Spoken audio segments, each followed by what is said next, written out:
Ya hemos explicado en esta última clase, hemos explicado toda la evolución del concepto de normatividad en el Estado social y democrático de derecho.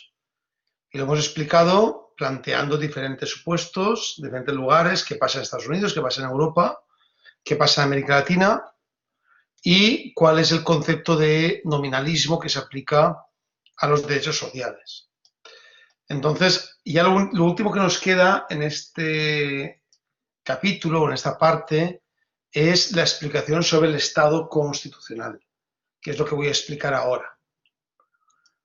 Sobre lo que hemos explicado sobre el Estado social y democrático de derecho, ¿ha quedado algún problema pendiente o alguna pregunta que quieran realizar? ¿Alguna cuestión que quieran plantear?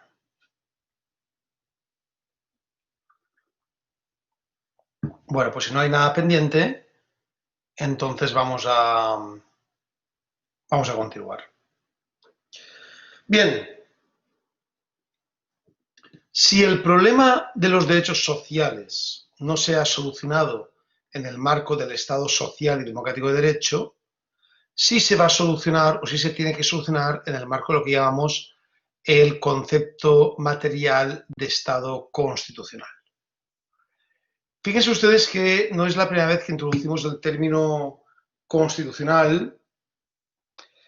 El Estado constitucional es un término que hemos utilizado en diferentes ocasiones, pero recuerden que es muy importante entender el concepto Estado constitucional como lo que realmente es.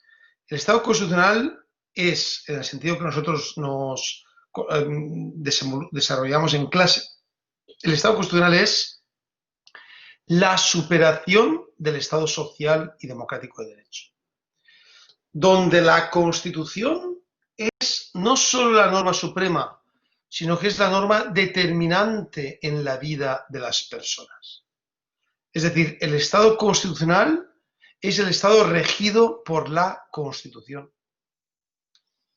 No sé si les envié los textos a explicar, los textos a leer, no sé si les envié un texto que publiqué hace un par de años sobre los conceptos de Estado constitucional, pero si no se lo envié es importante que lo tengan. Se lo voy a colocar aquí en el chat para que lo tengan, porque es un texto muy importante y es un texto que les va a dar mucha luz a la hora de entender qué implica el Estado constitucional.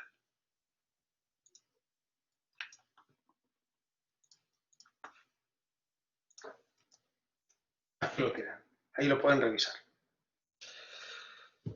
¿De dónde proviene? Voy a establecer la explicación del Estado constitucional en tres elementos. En primer lugar, su origen. En segundo lugar, su desarrollo doctrinal. Y en tercer lugar, los elementos materiales, ¿no?, del Estado constitucional. ¿De dónde proviene el concepto de Estado constitucional? Bueno, vamos a ver. En primer lugar, el concepto de Estado constitucional es un concepto que se utiliza desde hace mucho tiempo en sentido formal. En sentido formal, Estado constitucional significa cualquier Estado que tiene una Constitución. Cualquier Estado donde haya una Constitución podría ser considerado como un Estado constitucional.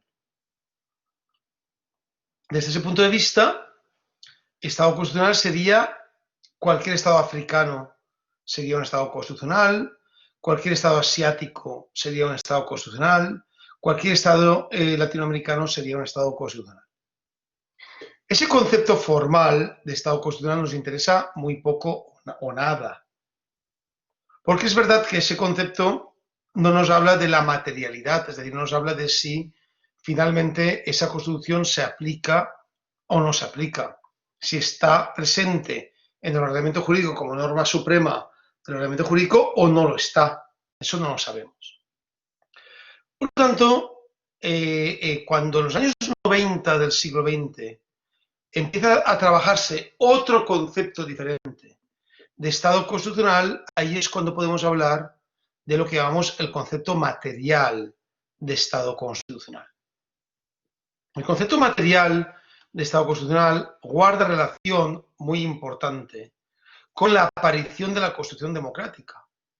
De tal forma que hay mucha gente que entiende que ese concepto material de Estado constitucional es el concepto de la Constitución que aparece ya en el siglo XVIII, tal y como hemos visto en clase. Y eso lo tenemos claro. Es decir, se trata de un concepto de Estado constitucional que tiene un origen en esa creación de la Constitución democrática en el siglo XVIII que antes hemos hecho referencia.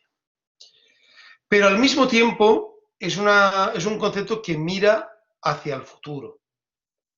Es decir, es un concepto que entiende que el futuro del Estado es un futuro constitucional. Y desde ese punto de vista, el concepto de Estado constitucional se construye por parte de la doctrina italiana principalmente, sobre todo a partir del pensamiento o de la doctrina de diferentes autores que en los años 90 en Italia construyen la idea de un Estado constitucional, ¿no? Estamos hablando de autores como el propio Ferrajoli, estamos hablando de Pizzorrusso, de Zagrebelsky, ¿no? Zagrebelsky muy importante, porque Zagrebelsky además publica un texto que es un texto muy conocido y muy leído en el marco del Estado constitucional, es el libro sobre il diritto mite, el mito del derecho, que en español es traducido como el derecho dúctil. No sé muy bien por qué, la traducción es bastante mala, pero se traduce como el derecho dúctil. Entonces, Zagrebelsky y Peter Heberle en Alemania, Louis Favorou en Francia, Luis Preto Sanchís en España, van construyendo esa doctrina que llamamos doctrina del Estado constitucional. Un autor muy importante en este marco va a ser Riccardo Guastini.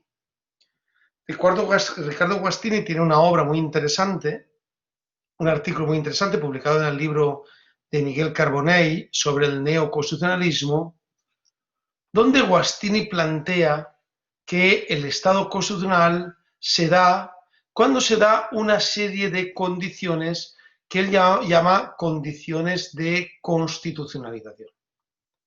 Es decir, son condiciones que si se cumplen podemos hablar de un Estado constitucional. Entonces estamos hablando, por ejemplo, de que haya un tribunal constitucional que cuide la Constitución, estamos hablando de que toda la ley pueda ser incorporada, pueda ser analizada con base en el Estado constitucional. Estamos hablando, bueno, diferentes elementos que tienen que ver justamente, como les comentaba, con esa idea de Guastini de poder medir cuando nos encontramos ante un Estado constitucional. Entonces eso es muy importante a la hora de plantear esta visión de Guastini. Guastini no sé si saben cómo se escribe, creo que sí, porque hemos hablado de él varias veces, pero eso lo voy a colocar. Aquí lo tienen. Bien. Segundo elemento sobre el Estado constitucional. ¿Qué planteamientos doctrinales nos determinan que estamos hablando del Estado constitucional? Podríamos decir que el Estado constitucional, desde un punto de vista, por ejemplo, de Riccardo Guastini, es el Estado donde la Constitución está presente en el marco de todo el ordenamiento jurídico. ¿Y eso qué implica? Implica que todo el ordenamiento jurídico es servidor de la Constitución. No puede haber ninguna normativa, sea de un reglamento, de una ley, que no responda a las necesidades de la Constitución. Por lo tanto, la Constitución es el fundamento de la vida en común. Louis Favorou utiliza un término que ustedes habrán escuchado mucho, que es la Constitución invasora. ¿No? Favorou, les voy a colocar aquí el nombre de Favoreau, cómo se pronuncia en...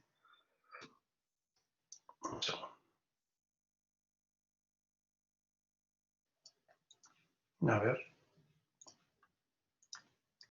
Louis Favreau es uno de los grandes autores, grandes teóricos del Estado constitucional, y Favreau lo que plantea es, él falleció ya a principios de los años 2000, y él plantea en diferentes obras, por ejemplo, en su obra sobre los tribunales constitucionales, o en su manual que tiene con diferentes autores, que se publicó recientemente, la 14 edición, ¿no? La 14ª edición, que es Le droit constitutionnel, Derecho Constitucional. Favreau plantea que la Constitución tiene que ser una Constitución que invade todos los ámbitos del ordenamiento jurídico. La Constitución invade la jurisprudencia, la Constitución invade la doctrina, la Constitución invade la acción de los operadores jurídicos. De tal forma que todos los operadores jurídicos son necesariamente aplicadores de la Constitución.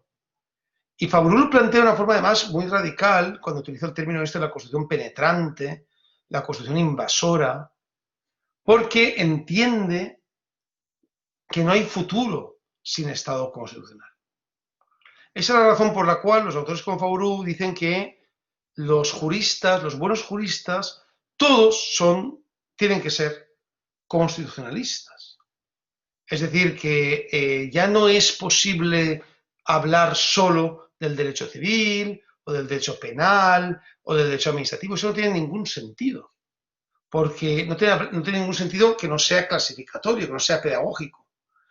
Porque todo, en última instancia, todo es derecho constitucional.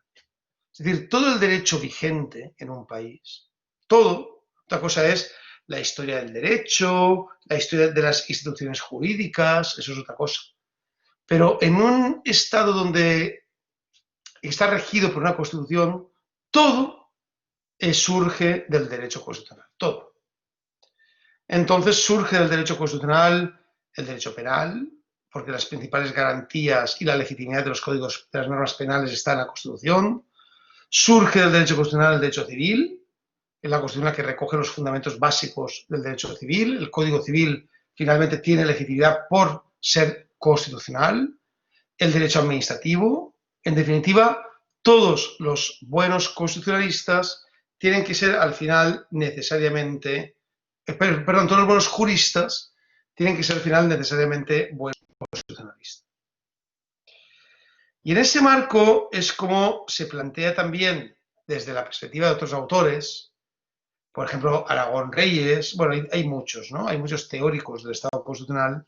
Se plantea ese papel del Estado constitucional que voy a explicar que es un papel material. ¿Qué significa avanzar hacia un Estado constitucional? Avanzar hacia un Estado constitucional significa posiblemente al menos tres cosas, que es, por un lado, avanzar hacia una profunda democratización del país. En segundo lugar, consolidar el Estado social, que es una parte muy importante, porque ya les hemos comentado que el Estado social tiene algunas falencias que se superan en el Estado constitucional. Y en tercer lugar, eliminar las sombras nominalistas y hacer frente a los riesgos de la globalización. Digamos, estos serían algunos elementos que condicionarían ese concepto de Estado constitucional, donde la Constitución no es solo normativa, por supuesto es normativa, pero la Constitución es sobre todo el fundamento de vida en común y es la Constitución que invade todos los espacios habidos y por haber en una sociedad, tanto en relación con el poder público como en relación con los privados. En primer lugar, avanzar hacia una democratización profunda. Esto es muy importante, porque el Estado constitucional implica necesariamente que revisemos nuestros mecanismos de tomas de decisiones democráticas, que avancemos hacia una Constitución más democrática.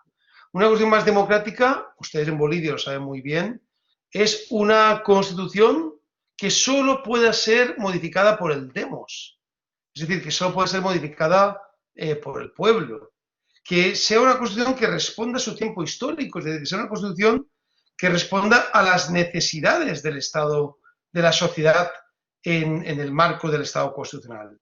Que sea una Constitución que rompa con las oligarquías, es decir, que sea una Constitución popular. Y eso solo se puede hacer en el marco de ese Estado constitucional. En segundo lugar, es propio del Estado constitucional lo que llamamos, también de manera muy firme, la consolidación del Estado social. Ya hemos visto antes que el Estado social tiene un problema, que es que su construcción históricamente se ha realizado, como hemos comentado antes, a través de la ley y de la formulación de políticas públicas, no a través de la Constitución. Y eso es un problema grave, porque las garantías que finalmente tiene ese Estado social son garantías que tienen que provenir al final de la Constitución en el caso que hubiera algún intento de desarmar el Estado social.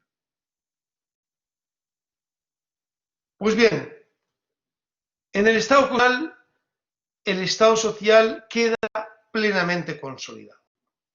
Por tanto, en tercer lugar, el Estado social, en el Estado constitucional desaparecen lo que hemos llamado las falencias del Estado social. Es decir, todos esos elementos nominalistas que forman parte del Estado social y que hace que los derechos sociales no sean derechos directamente garantizados, esos elementos nominalistas tienen que desaparecer necesariamente en el marco del Estado constitucional. Y eso está relacionado con la globalización. El Estado constitucional tiene que tomar papel en el marco de la globalización y tiene que hacer frente, por ejemplo, a diferentes procesos de integración que muchas veces pero por lo menos intentan acabar con el Estado constitucional o intentan acabar con el concepto de constitución en el marco de la soberanía. Y eso al final va en detrimento del propio concepto de Estado constitucional. Por tanto, lo que hace esa idea de luchar contra la globalización es que el Estado constitucional tenga armas para poder hacer frente a los retos de la globalización. Y en particular a una cosa que hablaremos ahora, que es un elemento muy importante, que es la jerarquía o la primacía de los tratados internacionales, ¿no? De los que vamos a hablar justamente ahora. Bien, esto en definitiva es lo que plantea la necesidad de avanzar hacia un Estado constitucional. Por tanto, recuerden que el concepto de Estado constitucional es un concepto en construcción. Es decir, todavía hoy en día estamos preguntándonos qué es el Estado constitucional. Yo, por ejemplo, en el artículo que les incorporo, planteo mi propia versión de qué es el Estado constitucional, pero es verdad que hay otros autores que pueden coincidir conmigo, ¿no? Porque estamos trabajando sobre el concepto de Estado constitucional. Y estamos trabajando, y de hecho hoy en día la mayor parte de los teóricos del derecho son teóricos que trabajan sobre el concepto Estado constitucional. Como les decía, autores como Peter Heberle, como Picciorruso, ¿no? Autores, por ejemplo, muy importantes como Zagrebelsky, que se comentaba, muchos de ellos creadores del neoconstitucionalismo, son también creadores del concepto Estado constitucional. A través del la idea de Estado constitucional es una idea compartida por diferentes corrientes del pensamiento. No crean que es una idea propia de una única corriente del pensamiento. Si realizamos diferentes aproximaciones al concepto de Estado constitucional, verán que, por ejemplo, el constitucionalismo popular habla de Estado constitucional. O, por ejemplo, el nuevo constitucionalismo habla de Estado constitucional. El neoconstitucionalismo tiene como elemento principal en sus batallas el Estado constitucional. Es decir, hay muchas corrientes del pensamiento que lo que están trabajando es sobre el concepto Estado constitucional y lo hacen de una manera que van evolucionando y van mirando siempre hacia el futuro. Respecto a nuestro módulo, que es sobre la normatividad del Estado constitucional, ya se podrán imaginar, ante la pregunta, ¿cuál es el grado de normatividad de la Constitución en el Estado constitucional? Muy fácil, la respuesta es un grado máximo. Es decir, no hay ninguna norma que pueda superar a la Constitución. No hay ninguna norma que pueda cuestionar a la Constitución. De hecho, no hay ninguna actuación del poder público, ninguna actuación del poder judicial que pueda cuestionar a la Constitución. La Constitución es la norma por antonomasia, es la ley de leyes y, por tanto, la norma que define todos los elementos básicos del Estado constitucional. Por tanto, la Constitución en el Estado constitucional es la norma fundamental, es la norma que determina nuestro futuro, que soluciona nuestros problemas y que es capaz de aplicarse en el día a día para poder resolver las cuestiones que, como he comentado, forman parte de un concepto amplio de derecho constitucional.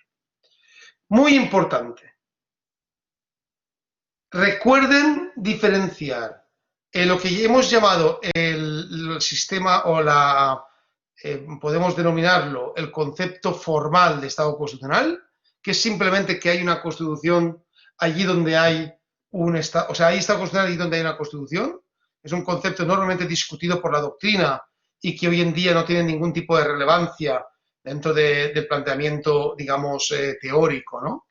Del concepto material del Estado constitucional, que es el que les estoy explicando. Bien, espero que haya quedado claro la teoría, un poco la teoría del Estado constitucional. Lean el artículo que les he entregado, es un artículo muy importante sobre qué relación hay entre Estado constitucional y democracia, Estado constitucional y nominalismo. Estado constitucional, muy importante, y aplicación de la Constitución. Léanlo porque les va a gustar y les va a aclarar las dudas sobre el concepto de Estado constitucional. Bien, cuestiones que quieran plantear al respecto o preguntas que puedan tener. Levanten la mano y háganlas, por favor.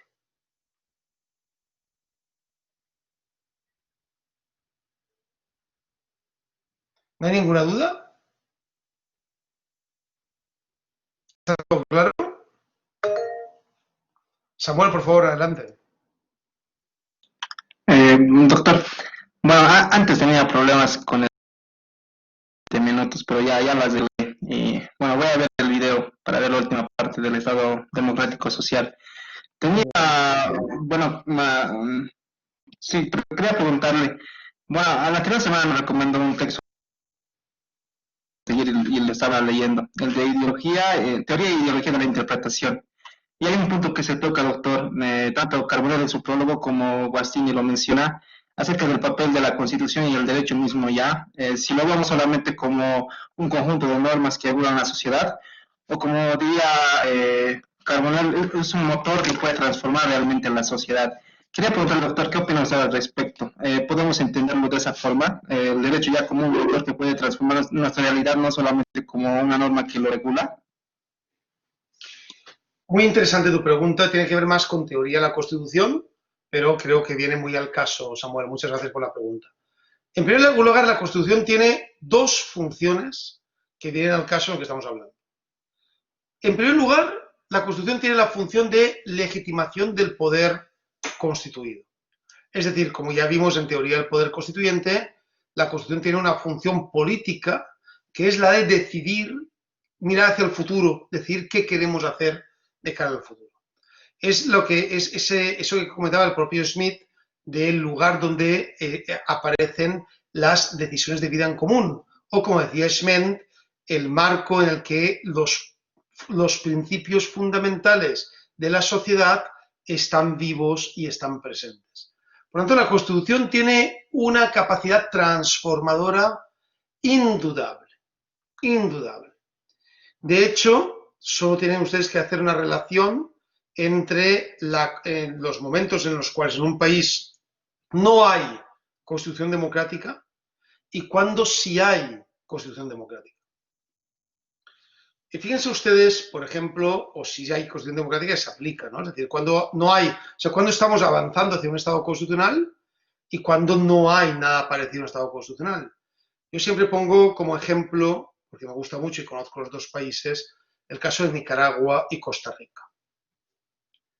Los dos son dos países centroamericanos, dos países con prácticamente las mismas condiciones geoestratégicas, hacen frontera, tienen los mismos ámbitos de riqueza que pudieran tener, tienen el mismo pasado colonial, pero Costa Rica es el 11º país más feliz del mundo, según el índice. Saben ustedes, no sé si les hablé de este índice, es muy importante, el índice de felicidad que utiliza Naciones Unidas, es muy importante para sus investigaciones y que realiza la Universidad de Pittsburgh, ¿no? Y sale todos los meses de abril, el Día de la Felicidad.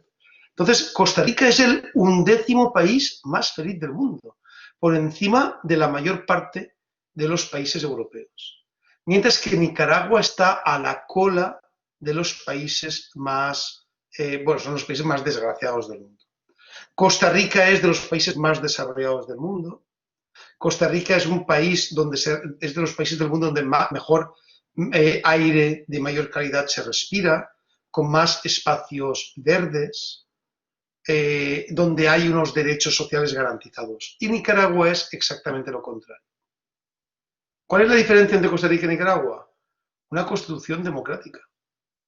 En Nicaragua hay no sé si llamar una dictadura, me da igual, una autarquía, por lo menos, seguro que una autarquía desde luego que hay, donde hay un Estado semidictatorial, donde no hay elecciones libres, donde no hay una constitución democrática clara y se aplique, y donde hay represión por parte del Estado, en Nicaragua.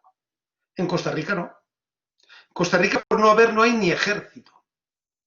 Es decir, cuando hicieron su revolución los costarricenses, en 1948, abolieron el ejército y destinaron el dinero del ejército a educación. Imagínense lo que son 70 años educando a la gente, en comparación con Nicaragua, donde la educación ha sido casi un lujo y, desde luego, es una educación enormemente sectaria. Desde ese punto de vista, la Constitución es un mecanismo de transformación espectacular. Hace poco, yo en LASA es Latin American Studies Association, que es una asociación de latinoamericanistas de la que yo formo parte. En el último congreso que hubo en Barcelona, yo publiqué, con bastante éxito, por cierto, defendí una ponencia sobre el constitucionalismo latinoamericano, que luego fue publicado en Brasil y fue publicado en Cultura Latinoamericana, una revista muy buena de la Universidad Católica de Colombia, y se lo voy a incorporar, que se llama ¿Han funcionado las constituciones del nuevo constitucionalismo? Aquí se lo voy a dejar. Donde hago una comparación entre el antes y el después a partir de la aplicación de las nuevas constituciones.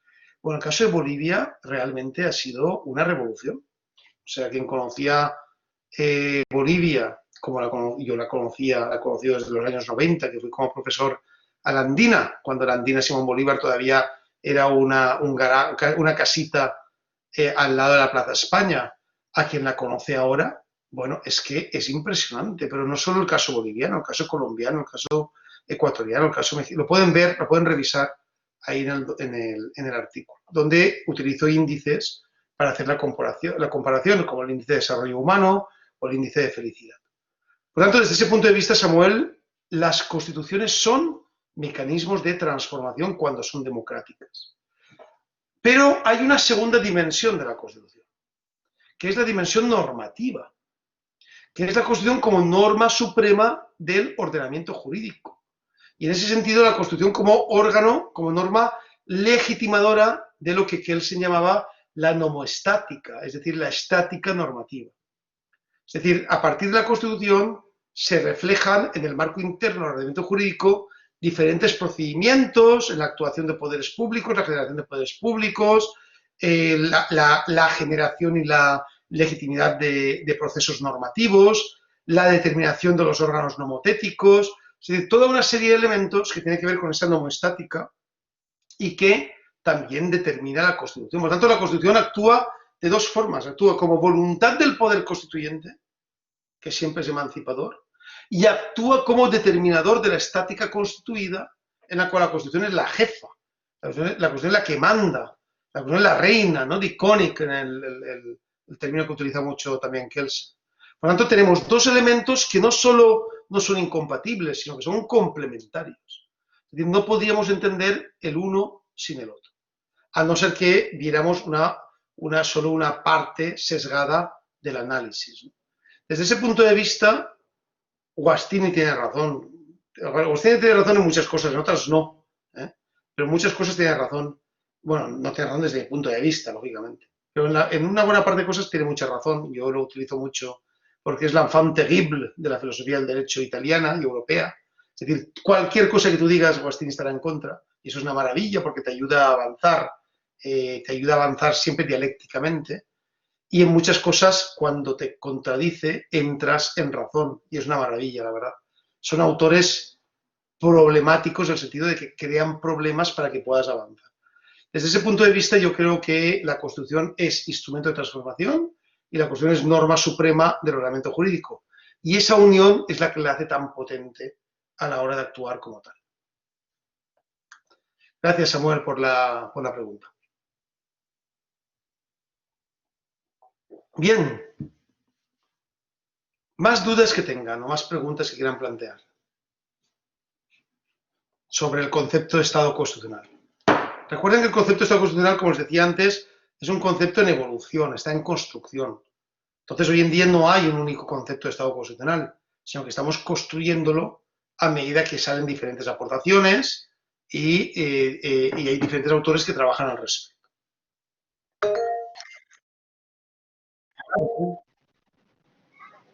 Maritza, adelante. Doctor, las diferencias entre el Estado social del derecho y el Estado constitucional del derecho, si bien es cierto que aún no se tiene un concepto definido. Muy bien, claro que sí. El Estado constitucional sería, en una perspectiva material, sería la superación del Estado social y democrático de derecho. Es decir, sería hacia dónde vamos, cómo nos construimos, eliminando las falencias que tiene el Estado social y democrático de derecho, ya he comentado antes, ¿no? Por ejemplo, la Constitución ecuatoriana del 2008 ya no define a la República del Ecuador como un Estado social y democrático de derecho. ¿Saben cómo lo define? Como un Estado constitucional. Es decir, el artículo 1 dice, la República del Ecuador es un Estado constitucional de derechos, no de derechos como derechos subjetivos, no de derecho como ordenamiento jurídico. Entonces, el concepto boliviano, de la Constitución boliviana de Estado comunitario, es un concepto que tiende mucho a la construcción del Estado constitucional. Solo que el Estado constitucional es un elemento material, tiene elementos materiales. Luego lo podemos llamar como lo queramos.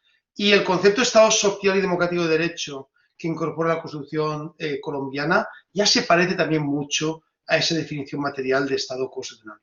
Por lo tanto, el Estado constitucional sería la superación del Estado social y democrático de derecho. Gracias, estimada Maritza. Bien. Gracias, doctor. Samuel, adelante, por favor. Sí, quería aprovechar, doctor, para preguntarle, ya que se hablaba de Estado constitucionalismo, estaba viendo yo un video no es una charla de Carbonell con Roberto Viciano Pastor, y para este segundo el término de neoconstitucionalismo no es apropiado, ¿no? Quería preguntarle qué opina usted, porque Carbonell decía, bueno, algo de nuevo siempre hay, y bueno, es un término que lo creó Susana Pozzolo, si no me equivoco. Y bueno, Roberto Viciano decía, o sea, sí hay una mejora, pero que no es que todo sea nuevo, ¿no? No sé qué opina usted, ¿es un tema solamente de forma, de etiqueta, o si tiene un contenido? ¿Cuál sería su postura al respecto? No, pues fantástico, porque además yo conozco muy bien a los dos autores, tanto a Miguel Carbonell, con el que he participado en el diploma de Justicia Constitucional de Toledo muchos veranos, y hemos estado cenando muy agradablemente en Toledo varias veces y lo conozco muy bien. Y a Roberto Viciano, que es mi pareja de hecho académica. Entonces, claro, los dos los conozco muy bien, entonces yo creo que te puedo explicar, no he visto ese vídeo, pero te puedo explicar más o menos por dónde iban los dardos, ¿no? En primer lugar, recuerden lo que les he comentado ya, que neoconstitucionalismo y nuevo constitucionalismo son dos conceptos diferentes. Para eso les he colocado antes el artículo que me gustaría que leyeran, del doctor Roberto Viciano y mío, justamente sobre las diferencias entre neoconstitucionalismo y nuevo constitucionalismo. En segundo lugar, el concepto neoconstitucionalismo, bueno, otro elemento en común entre el neoconstitucionalismo y el nuevo constitucionalismo es que los dos son dos corrientes que quieren teorizar sobre el Estado constitucional. Es decir, tanto el neoconstitucionalismo quiere teorizar sobre el Estado constitucional como el nuevo constitucionalismo quiere teorizar sobre el Estado constitucional, como el normativismo lo quiere hacer, como el constitucionalismo popular, ¿no? Piensen en Parker, en Waldron, ¿quién más? En Ackerman. Son autores que quieren avanzar hacia el Estado constitucional. Es decir, el concepto de Estado constitucional es un concepto en disputa ahora mismo por diferentes corrientes de las últimas tendencias del constitucionalismo. Entonces, eso también es un elemento en común con el neoconstitucionalismo. Pero ¿cuál es el elemento diferenciador? En primer lugar, el neoconstitucionalismo, como bien lo define Susana Pozzolo en su famoso artículo publicado en Doxa y que dio lugar a este paso, ¿no? a esta concepción neoconstitucionalista, el neoconstitucionalismo es un intento de reivindicar el papel del juez y la libertad del juez a la hora de aplicar la Constitución.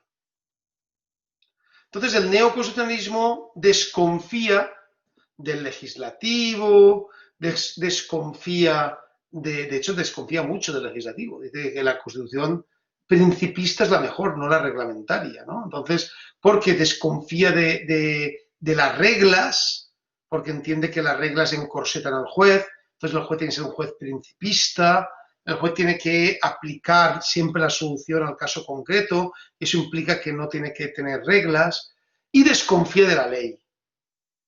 Por lo tanto, confía en el juez, confía en los principios y confía en la Constitución. Susana Pozzolo crea ahí un entramado un poco extraño de autores, dice, bueno, esto yo lo saco, y entonces ella dice, yo lo saco de Ronald Dworkin, sobre todo en El Imperio de la Justicia. Bueno, El Imperio de la Justicia, como se llama en inglés, aquí se llama como El Imperio de la Ley. Nunca sabré por qué se traducen las cosas mal, pero bueno, eso ya es un problema que tengo yo con los traductores. Bobbio siempre decía traductore traitore, ¿no? Traductor traidor. Claro, pues se llama El Imperio de la Justicia porque lo llaman el Imperio de la Ley. Cuando pues, se llama el Imperio de la Ley porque lo traducen como el Imperio de la Justicia, cuando justamente Dworkin lo que dice es que ley y justicia son dos cosas diferentes. Es igual que el taking rights seriously, tomar los derechos en serio, se olvida el gerundio tomando, que es súper importante. Entonces lo publican solo como los derechos en serio. Oiga, y el tomando, el taking, que es tan importante. Pero bueno, ya yo les tengo mucha manía a los autores en general. Entonces dice Susana Pozzolo, por un lado está Ronald Dworkin, por otro lado está Alexi, ¿no? Con sus teorías de la ponderación. Por otro lado tenemos a Zagrebelsky, el diritto mitte, ¿no? Otra mala traducción, porque, como les comenté antes, el diritto mitte se traduce como el mito del derecho, porque Zagrebelsky rompe con el normativismo y lo que busca es entender por qué el derecho es un mito y al final lo que hay que hacer es buscar la solución justa. Entonces, claro, el diritto mitte se traduce en castellano como el derecho dúctil, como si fuera un chicle o un caramelito de estos de... O sea, el derecho no es dúctil, es mito. Pero bueno, da igual, ya saben que ese es el karma que estoy pagando con los traductores. Y luego también el caso de... ya lo diré. Este profesor argentino, el maestro de Garraela. Bueno, ahora me sale. Nino. ¿Cómo? Nino. Santiago Nino, efectivamente. Entonces, lo que está haciendo ahí Susana Pozzolo es mezclar esos cuatro autores, decir, bueno, y de ahí yo, Susana Pozzolo, extraigo una serie de elementos comunes que creo que es el neoconstitucionalismo. Luego llega Miguel Carbonell, un gran difusor, ¿no? Es como un gran difusor, y yo creo que es poco científico. De hecho, yo no he visto nunca un libro escrito por Carbonell, todo él, sino que lo que hace él es, que me perdone si me escucha, pero bueno, es que es verdad. De los 100 y pico libros que tiene publicados, todos, 100 y pico, son editados, ¿no? Editados, un comentario, tal, pero claro, entonces viene Miguel Carbonell y nos publica el famoso libro sobre el neoconstitucionalismo, que lo llama, desde mi punto de vista, muy, muy ingeniosamente, Neoconstitucionalismos con una S y un paréntesis, donde él solo escribe la introducción, que son 3 páginas, y el resto lo que hace es editar a diferentes autores, y ahí efectivamente está Ricardo Guastini, está Alexei Julio, está, bueno, hay muchos autores. Y entonces ahí Miguel Carbonell va creando la idea del neoconstitucionalismo, luego aparece un segundo volumen que se llama Teoría del neoconstitucionalismo, también los dos publicados en Trota, por cierto, donde ya intenta, de lo que era unos neoconstitucionalismos como un debate, que es la idea de Susana Pozzolo, ya crea una teoría del neoconstitucionalismo, ya me parece una cosa loca, ¿no? Ya es una teoría, ¿no? Pero lo peor es cuando a continuación, hace unos años, se va a la Universidad Externado de Colombia y que está publicado también en España por Trota, creo recordar, y con otro amigo mío, un gran colega, que es Leonardo García Jaramillo, publica una Biblia del neoconstitucionalismo, se llama El Canon Neoconstitucional, ¿no? Que ya es canónico. O sea, hemos pasado de que el neoconstitucionalismo es un debate, son neoconstitucionalismos, a que es una teoría, por tanto es una teoría, a que es un canon, por tanto es canónico, es dogma de fe, ya no te puedes mover de ahí. Claro, yo creo que todo eso está acabado, es decir, ya no hay donde moverse en el marco del neoconstitucionalismo. No sé si estoy siendo demasiado duro, pero es que realmente lo que pienso. Y de hecho, el propio Carbonell, hace un año y pico, la última vez que estuvimos presencialmente, porque luego llegó la pandemia, justamente en Toledo, que nos fuimos a cenar los dos, y él me confesó bueno, que eso del neoconstitucionalismo era un pecado de juventud casi, ¿no? Es una cosa que había hecho hace mucho tiempo, pero que ahora no le interesaba en absoluto. Entonces, yo creo que eso fue un intento de crear algo nuevo, pero es un intento que afortunadamente ha fracasado, porque el neoconstitucionalismo es muy peligroso. De hecho, según los neoconstitucionalistas, la famosa sentencia a favor de la reelección del presidente está muy bien. Pues claro, estás transformando lo que dice la Constitución y cambiándolo y mutándolo y colocando lo que dice el juez para el caso concreto, y así el señor Evo Morales ya tenía el derecho del artículo 26 del Convenio Interamericano de Derechos Humanos, que decía que la democracia es muy importante, ¿no? Entonces, miren, yo soy un demócrata.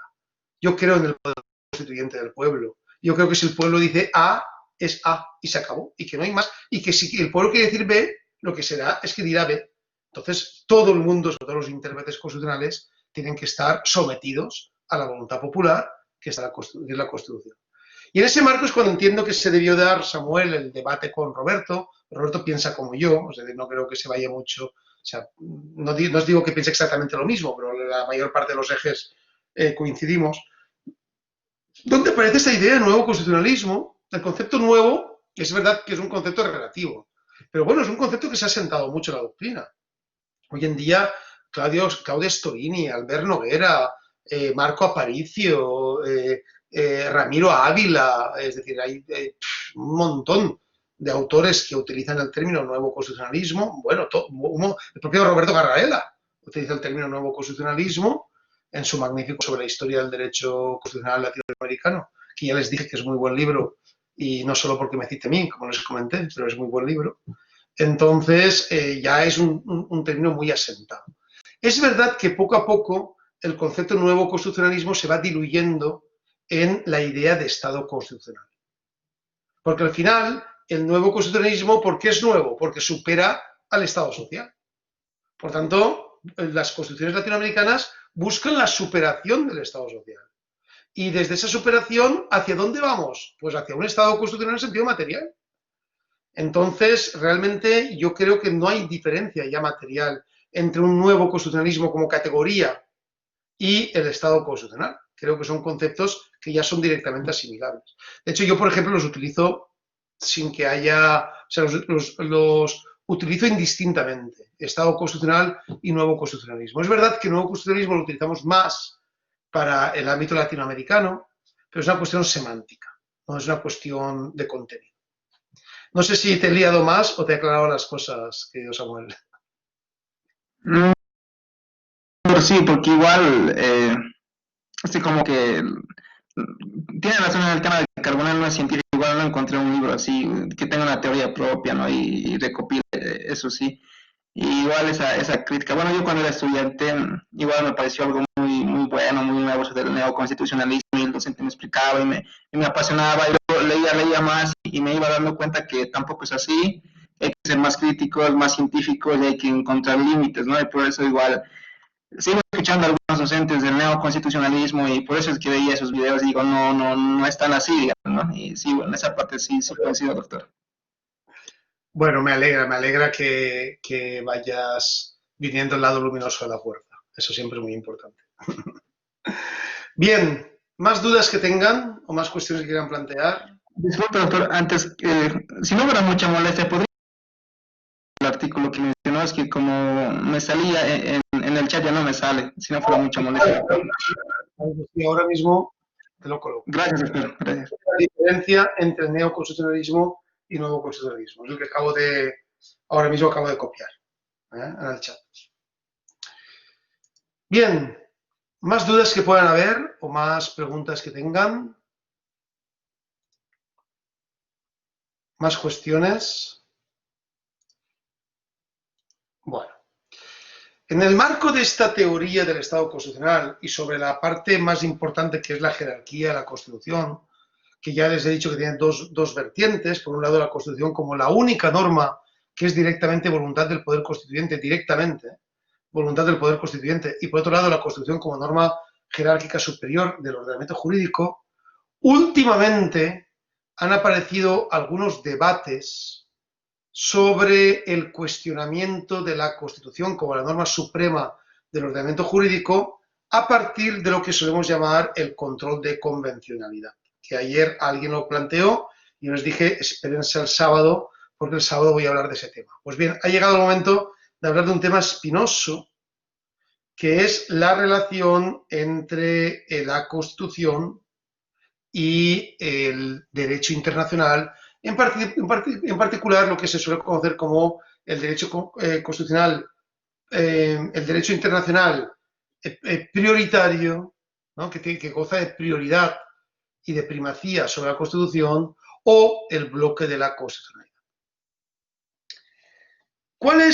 Les voy a hablar sobre el problema para luego explicarles sobre la solución. De todas formas, esto lo tienen bastante explicado en el marco del trabajo que hicimos el doctor Eric Tremolada y yo sobre jerarquía normativa y aplicación preferente de los tratados internacionales, y que se lo voy a colocar para que lo revisen, ¿no? Es un artículo muy citado y muy conocido que se publicó en la revista en la revista de la Universidad Javeriana de Colombia. Aquí está, que se llama Universitas. Un artículo de 2014, pero tiene toda la actualidad. Sobre todo, en el caso de ustedes, respecto al tema del bloque de constitucionalidad. Vale, ahí tienen el artículo y lo pueden revisar. ¿Cuál es el asunto? El asunto parte de la base, en primer lugar, de la incorporación en las constituciones y en los tratados internacionales del principio de primacía del derecho internacional, particularmente el derecho comunitario y del derecho de los derechos humanos, ¿no? Entonces, este principio de primacía del derecho internacional, no de todo el derecho internacional, pero sí de la parte, como digo, de lo que su Constitución llama en el artículo 410 bloque de la constitucionalidad, es un concepto muy complejo, porque resulta que a partir sobre todo después de la Segunda Guerra Mundial, con la aparición de los grandes convenios internacionales de derechos humanos, fundamentalmente el Convenio Internacional de Derechos Humanos, el Convenio de Roma, que se llama, ¿no? El Convenio Europeo de Derechos Humanos, luego ya también con el Convenio Interamericano de los Derechos Humanos, Aquí lo que tenemos es que los diferentes derechos citados en los textos internacionales, las constituciones y la jurisprudencia del tribunal, de los tribunales internacionales, dicen que el derecho internacional tiene primacía sobre la Constitución. ¿Ven? Y que cuando hay un conflicto entre la Constitución y el derecho internacional, pues lógicamente, sobre todo entre el derecho internacional de la integración o el derecho internacional que determina los derechos humanos, desde ese punto de vista tendría que ser prioritario siempre el derecho internacional. Está claro cuál es el asunto, ¿no?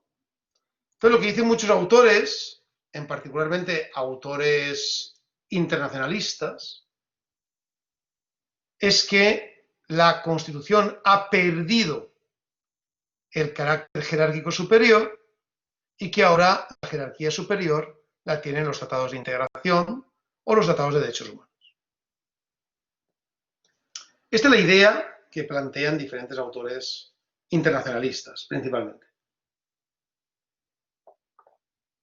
A partir de ahí aparece un concepto que me gustaría que retuvieran, lo voy a escribir aquí, es el concepto constitucionalismo multinivel. El constitucionalismo multinivel haría referencia a que la Constitución es un nivel más de todos los ejes de aplicación del derecho y que por lo tanto la Constitución está superada en el plano internacional, por el derecho internacional de los derechos humanos o el derecho de la integración, y en el plano supraconstitucional por los diferentes elementos, por ejemplo, los estados compuestos, las constituciones federadas o las cartas orgánicas de los municipios. Bueno, en definitiva, que la Constitución sería, según estos autores, un eje más dentro de un multinivel de ejes, y eso haría que perdiera su carácter jerárquico. De ahí el famoso control de la convencionalidad. Es decir, que lo que tienen que hacer los jueces es aplicar el control de la convencionalidad incluso sobre la propia Constitución. No sé si ha quedado claro el problema para que pase la respuesta, o tienen alguna duda respecto al problema que les he planteado. Si tienen alguna duda, coméntenlo ahora, antes de que les plantee la respuesta. No está claro, profesor. Está claro, muy bien. Les voy a responder a este dilema con 3 argumentos que van a ser contundentes y que, vamos, yo creo que la mayor parte de ustedes estará de acuerdo con que estos argumentos son una barbaridad, en su mayor medida, ¿no? Y yo lo siento mucho por los internacionalistas, porque la verdad es que los internacionalistas se han esforzado mucho para intentar explicar por qué la Constitución ya no es la norma jerárquica superior, sino que son los tratados internacionales. Pero creo que han fracasado porque no había forma de éxito, era imposible que tuvieran éxito. Además, los internacionalistas saben bastante poco de derecho en general, lamentablemente. La única excepción seguramente era el propio Kelsen. Pero bueno, eso es algo que no diré en público, sobre todo delante de algunos de mis colegas. En primer lugar, el famoso control de convencionalidad. Vamos a ver. El control de convencionalidad no es otra cosa que la aplicación de los tratados internacionales. Es decir, los tratados internacionales son norma desde el momento en que se incorporan al ordenamiento jurídico de un país. Desde ese punto de vista, los tratados internacionales se aplican por parte del juez porque son ordenamiento jurídico. Por eso en Europa, por ejemplo, nosotros nunca hablamos de control de convencionalidad. Es que el control de convencionalidad no tiene sentido en el mismo sentido que tendría que tener el control de constitucionalidad, porque el control de constitucionalidad no es un problema de aplicación. El control de constitucionalidad es un problema de control sobre si las normas son o no son constitucionales. Entonces lo que hay es una decisión, si la norma es constitucional, se mantiene en su ordenamiento jurídico. Si la norma no es constitucional, se declara que tiene lo que llamaba Kelsen el vicio de inconstitucionalidad y, por lo tanto, desde ese punto de vista, la norma es expulsada del ordenamiento jurídico. Pero el control de convencionalidad no funciona así, no funciona en el ámbito del control. Está mal llamado control, porque el control de convencionalidad es ley, es aplicación del tratado internacional. Y eso en su Constitución lo tiene en el artículo 257, cuando dice que los tratados internacionales que ratifica el Estado Plurinacional de Bolivia o la República de Bolivia, como lo quieran llamar, a mí eso ya saben que yo por nombres nunca me voy a pelear, yo me peleo por contenidos, no por nombres. Pero dice el 257.1, cuando los tratados internacionales ratificados por el Estado, ¿cuándo no? Dice, los tratados internacionales ratificados por el Estado forman parte del ordenamiento jurídico interno del Estado boliviano, con rango de ley. ¿Eso qué significa? Significa que los tratados internacionales son ordenamiento jurídico boliviano. Por tanto, no hay un control de convencionalidad, hay una aplicación de una ley. Y el juez tiene que aplicar el tratado internacional de la misma manera que aplica una ley, porque es el mandato constitucional vía artículo 257. Eso, si quien lo quiera llamar control de convencionalidad, ya les digo que yo no tengo ningún problema. Siempre y cuando sepan que no es un problema de control, es un problema de aplicación. Es decir, los tratados internacionales ratificados válidamente por la República o por el Estado, que forman parte del ordenamiento jurídico boliviano con rango de ley, automáticamente se aplican en el marco interno. ¿De cualquier ley? Pues ya saben que no, porque los tratados internacionales tienen un tratamiento particular dentro de la aplicación del ordenamiento jurídico, las normas jurídicas. Y eso está en su artículo, en el artículo 410.2, cuando determina los criterios jerárquicos de aplicación en el marco del ordenamiento jurídico boliviano. Y dice, primero, la Constitución política. Segundo, los tratados internacionales. Tercero, las leyes, ¿no? Nacionales, mal dicho, nacionales, ¿no? Pues lo puso el Parlamento, no se acuerda de lo que se llamaba, pero bueno, da igual. Las leyes plurinacionales o estatales, como quieran llamar, los estatutos autonómicos, las cartas orgánicas y la legislación departamental indígena, municipal, etc. Y en cuarto lugar, los reglamentos. Por tanto, ¿cuál es la naturaleza jurídica de los tratados internacionales? Ley especial que se sitúan jerárquicamente por encima de la ley ordinaria y por debajo de la Constitución. Esa es la definición del rango de los tratados internacionales. Un tratado internacional es una ley especial situada entre la Constitución como norma superior y que le otorga validez y las leyes ordinarias, las leyes que se sitúan en un rango inferior. En definitiva, no hay ninguna duda con que los tratados internacionales están por debajo de la Constitución. Por esas dos razones, porque en primer lugar, su legitimidad proviene de la Constitución y en segundo lugar, están situados en el artículo 411, sometidos, como no puede, perdón, 410, sometidos, como no podía ser de otra forma, a la Constitución. Y el concepto control de la convencionalidad es un concepto difícilmente defendible, pero que se lo pueden usar si quieren, pero en el fondo no hablamos, materialmente no hablamos de control, sino hablamos de aplicación del ordenamiento jurídico. Primer elemento importante. ¿Alguna pregunta al respecto que tengan antes de pasar al segundo elemento importante? ¿Alguna cuestión? Adelante, Ángeles, por favor. Profesor, cuando hablamos de la pirámide kelseniana y también tocamos el tema del artículo 410, parágrafo segundo, y denominamos que por el principio de primacía constitucional, la Constitución está por encima y las demás leyes deben ajustarse a la Constitución. ¿Está bien usar ese término, que es la pirámide kelseniana, donde indica que la Constitución es la norma madre o la norma máxima del ordenamiento jurídico?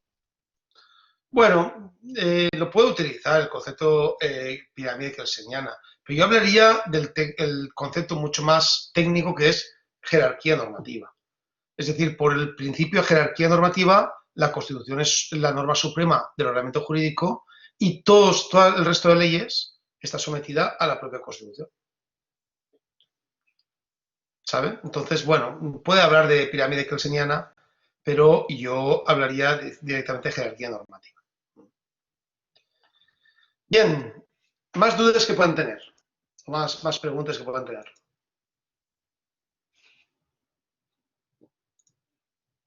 ¿No hay ninguna duda más? Adelante, Samuel, por favor. Doctor, como estaba explicando que los tratados, según el artículo 410, si no me equivoco, están por debajo de la Constitución, ese mismo artículo menciona, ¿no?, que menciona el bloque de constitucionalidad y ahí también incluye una cierta categoría de tratados. Esa cierta categoría de tratados, según usted, hay que entender lo que están al mismo nivel, o hay que entender lo que están al mismo nivel solo en casos concretos, porque de manera casi general se explica que están al mismo nivel aquí en las universidades de Bolivia, ¿no? Tal vez para entender un poco más su argumento. Vale, ahora lo primero que he hecho ha sido hablar de los tratados en general y del control de convencionalidad. Una vez esto esté claro, voy a pasar justamente a trabajar sobre el concepto de primacía del bloque de la constitucionalidad. Así que ahora mismo te quedará claro el argumento.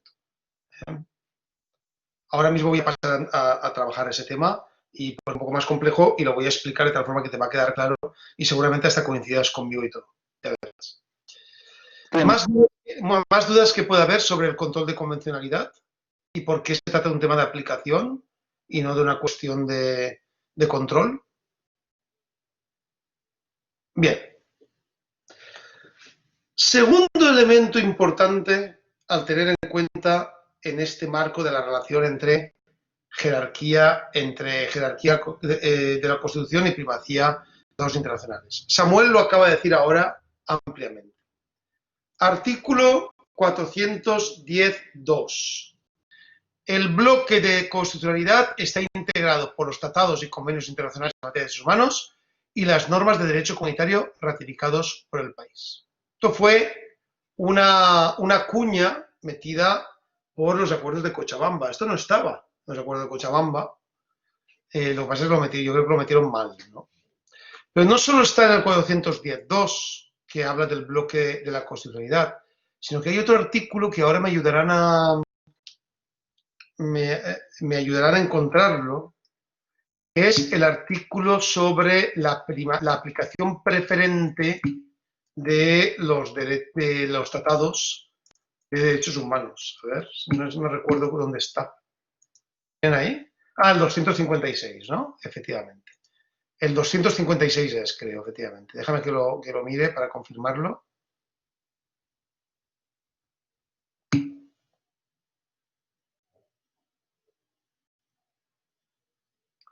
No, no es el 256 el que estoy buscando. Sí es. Muchas gracias. ¿Quién me lo ha comentado? Muchas gracias, Mónica, Samuel y Sonia. Muchas gracias. Y Germán. ¿Qué dice el artículo 256? Dice lo siguiente. Los tratados e instrumentos internacionales en materia de derechos humanos que hayan sido firmados, ratificados o a los que se les hubiera adherido el Estado, que declaren derechos más favorables a los contenidos en la Constitución, se aplicarán de manera preferente a esta. Y aquí viene el problema, porque hay mucha gente que no sabe leer y que lee, en vez de leer se aplicarán con preferencia, lee serán superiores. Entonces, ¿qué hacen? Confunden el principio de jerarquía con el principio de primacía o de aplicación. Jerarquía y aplicación son dos instrumentos diferentes en el ordenamiento jurídico. Esto es de la clase número 1 de teoría de introducción al derecho, ¿no? Cuando hablamos de jerarquía ya hemos estudiado lo que es, lo vimos ayer claramente, Cuando hablamos de jerarquía, hablamos de Stufenbau. Es decir, hablamos de relación jerárquica entre normas superiores que dan validez a normas inferiores. Como la Constitución es la norma jerárquicamente superior, todas las normas obtienen la validez, en definitiva, de la Constitución. Eso es jerarquía. Jerarquía siempre hay una superioridad y una inferioridad. La aplicación es otra cosa. La aplicación no es otra cosa que la materialización de la norma en el marco del ser. O sea, la aplicación es la materialización de la norma. Por lo tanto, la jerarquía actúa en la relación entre normas. Es decir, la relación entre el Sollen, ¿no?, que decía Kelsen, es decir, entre el deber ser. Mientras que la aplicación actúa en el campo del ser. Son dos conceptos diferentes. Bien.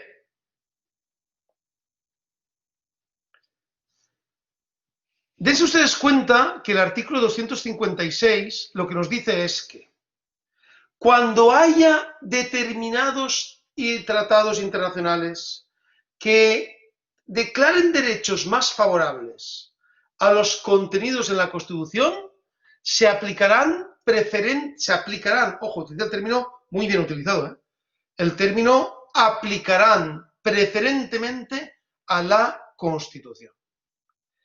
Y aquí tenemos el asunto, porque no es un problema de jerarquía, es un problema de aplicación. ¿Qué está diciéndonos la Constitución?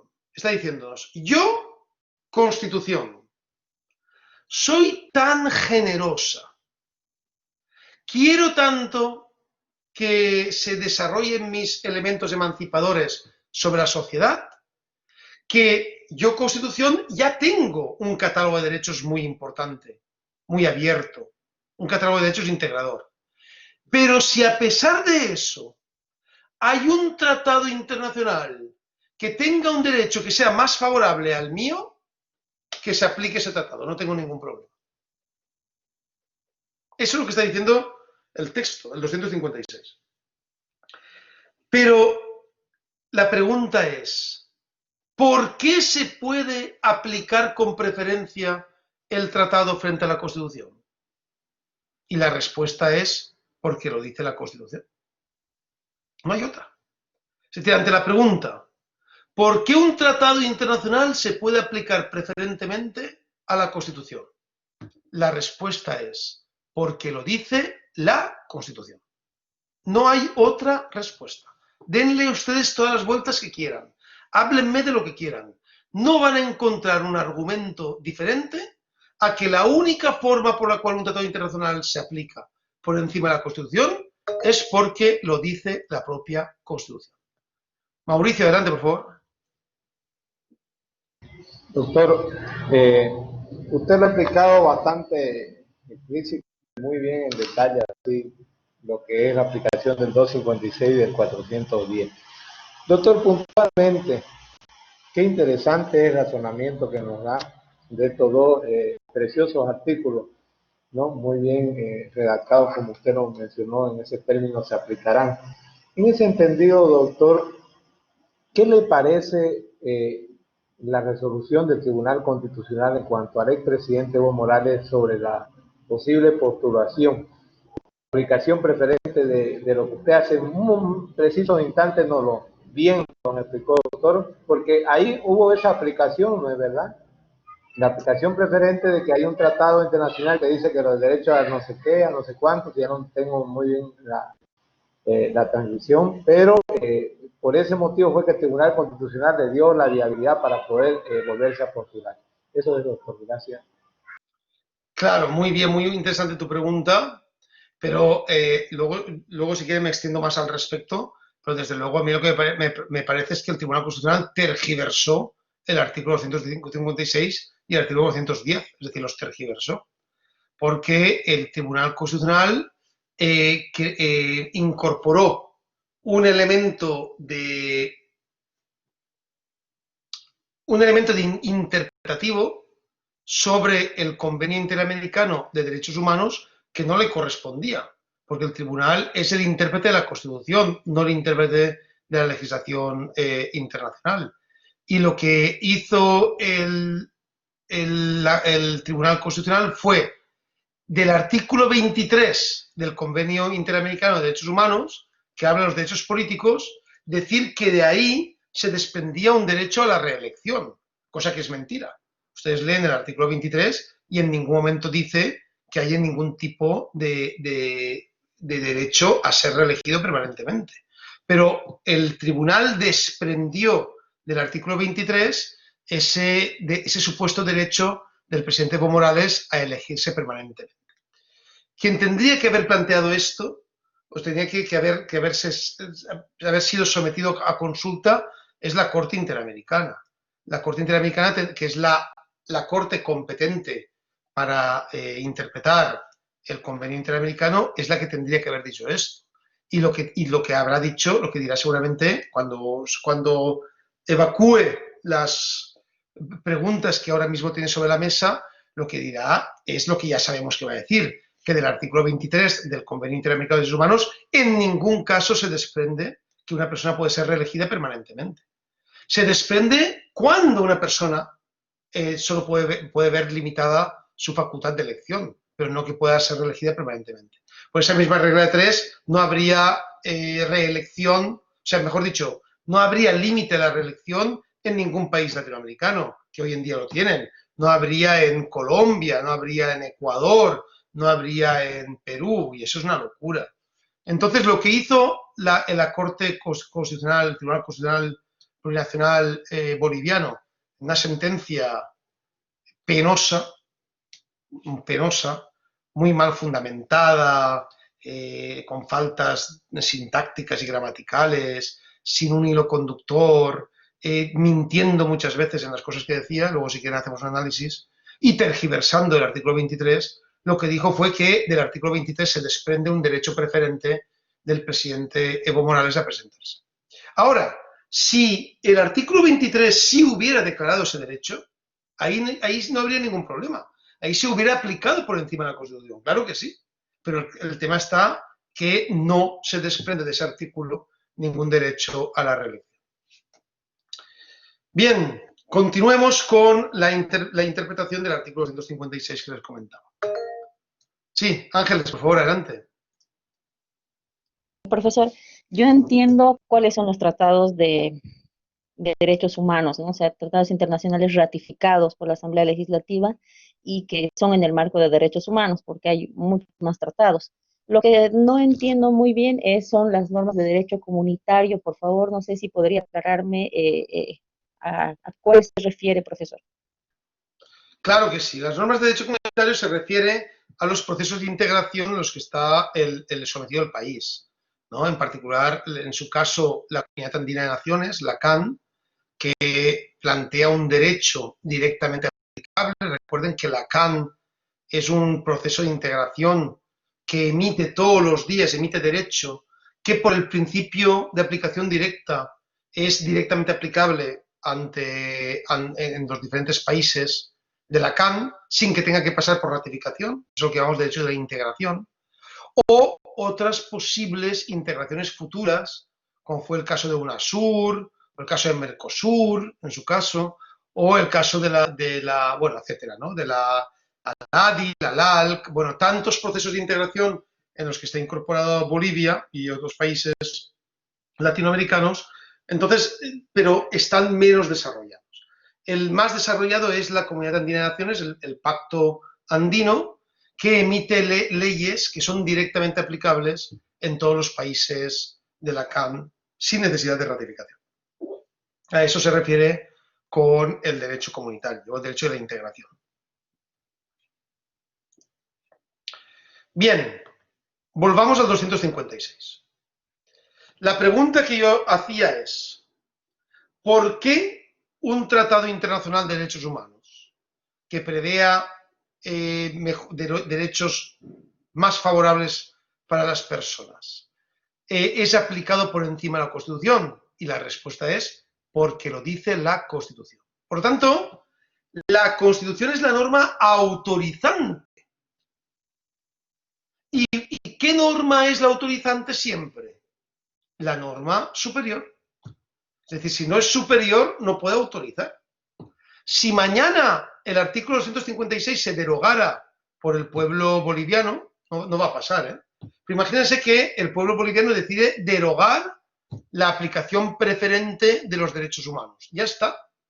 Ya no podría aplicarse preferentemente según el 256. O imagínense que mañana se prohíbe la aplicación del derecho de la integración en la Constitución. Eso conllevaría la expulsión o la salida de Bolivia de la CAN, pero bueno, esos son efectos colaterales. Pero ¿puede el pueblo boliviano o no puede prohibir la aplicación del derecho comunitario? Claro que lo puede hacer. Por tanto, ¿cuál es la norma superior? La Constitución. ¿De dónde viene el problema? De la confusión que decía al principio entre jerarquía y aplicación. Es decir, el problema viene de que se confunde que la Constitución como norma suprema con la aplicación preferente del derecho, de cierto derecho internacional. Pero recuerden, siempre véanlo de esta forma. La Constitución es la norma que autoriza al derecho internacional a que se aplique sobre ella. O sea, sobre la propia Constitución. Si la Constitución autoriza al derecho internacional para que se aplique sobre la propia Constitución, ¿cuál es la norma superior? La Constitución. De hecho, es superior porque en esa parte concreta la norma sigue vigente, solo que no se aplica porque hay una norma superior más favorable. Por tanto, por supuesto que todo el derecho internacional y también los casos previstos en el artículo 156, todo está sometido a la Constitución. Todo. ¿Dudas que tengamos sobre este aspecto? Porque esto imagino que les habrá chocado un poco. A lo mejor algunos que tienen otra idea diferente, pues querrán preguntar al respecto. Cuestiones que tengan o preguntas que tengan. Doctor, nuevamente, sin duda, ¿no? El razonamiento que nos da su persona respecto a la aplicación del 256 sobre todo, en el cual considero de que la mayoría de los magistrados, de los jueces, los administradores de justicia realizan una mala interpretación, ¿no? Sobre todo en temas de cuestiones de garantías constitucionales, ¿no? En ese marco, doctor, las precisiones que usted nos ha dado sin duda que son muy interesantes, puesto que nosotros los juristas lo que siempre tratamos es de darle la interpretación pormenorizada y mejorada de cualquier artículo que se interprete en un marco normativo, ¿no? No así alguno que a su entera prevalencia, desde el punto de vista seguramente económico, político, etcétera, no vamos a entrar en detalle, pero interpretan la norma a entera conveniencia, ¿no? Solo eso, doctor, como a modo de complementación. Bueno, muy bien, muchas gracias por la complementación, pero efectivamente yo creo que no tendría que haber ningún problema al respecto. Es decir, yo he escuchado en conferencias, lo bueno de ir a los congresos es que uno escucha muchas cosas, ¿no? La mayor parte de ellas muy buenas, pero yo he escuchado en una conferencia un profesor de Derecho Procesal Constitucional paraguayo, bueno, como es paraguayo se le perdona, ¿no? Esto es broma, ¿no? Hay gente en Paraguay muy buena. Pero yo he escuchado decir que la pirámide de Kelsen ahora es al revés y que ahora la Constitución está abajo y los tribunales y los tratados internacionales están arriba. O sea, imagínense la barbaridad, el lío mental que tiene un señor así, que esto se está explicando a sus alumnos todos los días. Y los alumnos luego sean jueces, sean abogados, sean fiscales. Entonces, claro, pensar que la pirámide de Kelsen se ha dado la vuelta y que ahora los tratados internacionales están por encima de la Constitución es no entender nada. Seguramente no entender nada ni siquiera de derecho, ¿no? Entonces, cuidado con eso porque el papel de los docentes es muy importante. La Constitución es la norma suprema del ordenamiento jurídico y así lo pone el 410. No hay ninguna duda. Es decir, el artículo 410 no puede ser más claro al respecto. Cuando dice, todas las personas naturales y jurídicas, órganos públicos, funciones públicas, están sometidas a la Constitución. Y sigue, la Constitución es la norma suprema del ordenamiento jurídico boliviano y goza de primacía frente a cualquier otra disposición normativa. Y chim pum, se acabó. Por lo tanto, no hay ninguna duda con que la Constitución es la norma autorizante. Claro, cuando escuchen hablar de que la pirámide de Kelsen se ha dado la vuelta, por favor, huyan despavoridos o quédense a escuchar un chiste, porque realmente la cosa puede hacer gracia. Si no tuviera tantos efectos negativos, haría gracia. Janet, adelante, por favor. Gracias, doctor. Evidentemente, no, la normativa que usted acaba de mencionar es totalmente claro. Nuestra Constitución simplemente refleja su calidad garantista de la misma, ¿no? Con el fin de garantizar efectivamente los derechos humanos, lo que no quiere decir que no sea la norma suprema, sino que se abre más allá con el fin de poder garantizar justamente la lesión de algunos derechos que se estuvieran vulnerando. Entonces, por ningún lado se podría decir que no es la norma suprema. Sí es la norma suprema, pero abierta a recibir más garantías. Por eso se dice que nuestra Constitución no es garantista. Es mi aportación, doctor, y veo que es muy clara la normativa y que usted lo está aclarando perfectamente con el fin de que no haya susceptibilidades o confusión alguna. Gracias, doctor. No, muchas gracias a ti, porque efectivamente es tal cual yo lo diría, es así, es decir, la Constitución es una norma suprema y es tan garantista que dice, si hay alguna norma que establece un elemento más satisfactorio para las personas, que yo le concedo la capacidad de que se aplique. Ojo, no que sea superior a mí, eso es imposible, sino que se aplique con preferencia a lo que yo digo. Y eso es una maravilla, es espectacular. Y así está en la Constitución colombiana, la Constitución ecuatoriana, en muchas constituciones del nuevo constitucionalismo. Estimado Guido, adelante, por favor.